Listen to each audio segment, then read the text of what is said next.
ప్రజలందరికీ రంజాన్ శుభాకాంక్షలు తెలియజేస్తూ నెల మొత్తం రంజాన్ ఉపవాసాలు చేసి భగవంతుని ప్రార్థించి అందరూ బాగుండాలి, అందుట్లో మేము ఉండాలనేది మా కోరిక, మా ఆశయం. అదేవిధంగా మన ముఖ్యమంత్రి జగన్మోహన్ రెడ్డి గారు మళ్ళీ ముఖ్యమంత్రి కావాలని కూడా ఈరోజు ప్రార్థన చేయడం జరిగింది. రాబోయే కాలంలో ఈ రాష్ట్రం చల్లగా పేదల జీవితాల్లో మార్పు కావాలంటే మళ్ళీ జగన్మోహన్ రెడ్డి కావాలి. అందుకనే ఈరోజు మనం ప్రార్థనలు చేసేసి మరి ప్రతి ఒక్కరు బాగున్న కోరికతో ఈరోజు ఇక్కడ మరి అందరూ కలిసి మరి చాలా గొప్పగా పండుగ జరుపుకోవడం జరిగింది. కుల మతాలకు అతీతంగా అందరూ బాగుండాలనేది మా కోరిక, ఆశయం.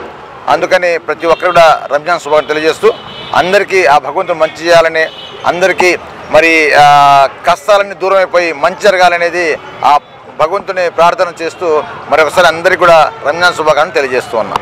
सबको अस्सलाम वालेकुम, नमस्ते. ఈరోజు మైనారిటీ సోదరులందరికీ, ముస్లిమ్స్ అందరికీ ఈద్ ముబారక్. ఈరోజు ప్రతి ఒక్కళ్ళకి ఈ 30 రోజులు మా ఉపవాసాలు చేసి దేవుణ్ణి కోరుకొని చేసుకొని దేవుడు మీరున్నారు అని చెప్పి ప్రతి ఒక్క విషయంలో కూడా కష్ట నష్టాలు ఏమున్నా కూడా ఈరోజు ఆ పండగలా చేసుకొని ఈరోజు రంజాన్ మంత్ అందరికీ first of all Eid Mubarak తెలియచేసుకుంటూ, అలాగే జ్యోతిరావు పూలే గారి జయంతి సందర్భంగా ఈరోజు ఆయనకి నివాళులు అర్పించుకున్నాము. ఆయన ఆశయాల్ని ముందుకు తీసుకెళ్ళడానికి, ఎందుకంటే చదువుకి ఎంత ప్రాధాన్యత ఇచ్చారో మనందరికీ తెలుసు. సావిత్రిబాయి పూలేని కూడా ఎంత ప్రోత్సహించి ఈరోజు అన్ని విధాలుగా కూడా ఆడపిల్లలు చదువుకున్నారు, చేస్తున్నారు అని అంటే జ్యోతిరావు పూలే గారి మరి ఆశయాల్ని ముందు తీసుకెళ్ళడానికి జగన్మోహన్ రెడ్డి గారు కూడా అంతే కృషి చేస్తున్నారు.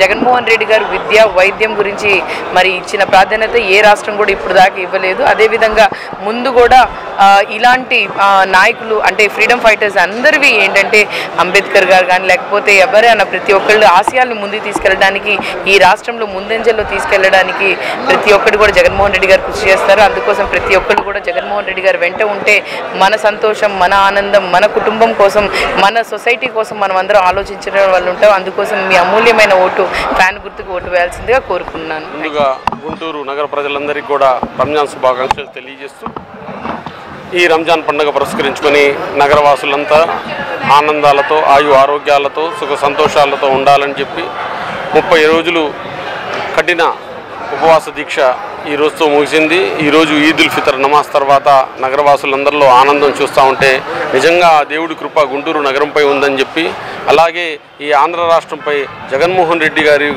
మరి ముస్లింలపై చూపిస్తున్న ప్రేమ ఈ నగరవాసులంతా ఆనందంగా ఉండాలని చెప్పి మనస్ఫూర్తిగా కోరుకుంటూ నగరవాసులందరికీ కూడా హృదయపూర్వక రంజాన్ శుభాకాంక్షలు తెలియజేస్తున్నాను. రాబోయే రోజుల్లో మళ్ళీ ఈ రాష్ట్రానికి మన ప్రియతమ నాయకుడు వైఎస్ జగన్మోహన్ రెడ్డి గారు ముఖ్యమంత్రి అయ్యి సుభిక్ష పరిపాలన అందిస్తూ ఈ రాష్ట్రంలో మైనార్టీలందరికీ అండగా ఉంటూ రాబోయే రోజుల్లో రాష్ట్రాన్ని మరింత అభివృద్ధి తీసుకెళ్తారని చెప్పి మనస్ఫూర్తిగా కోరుకుంటూ అందరికీ రంజాన్ శుభాకాంక్షలు తెలియజేస్తున్నాను.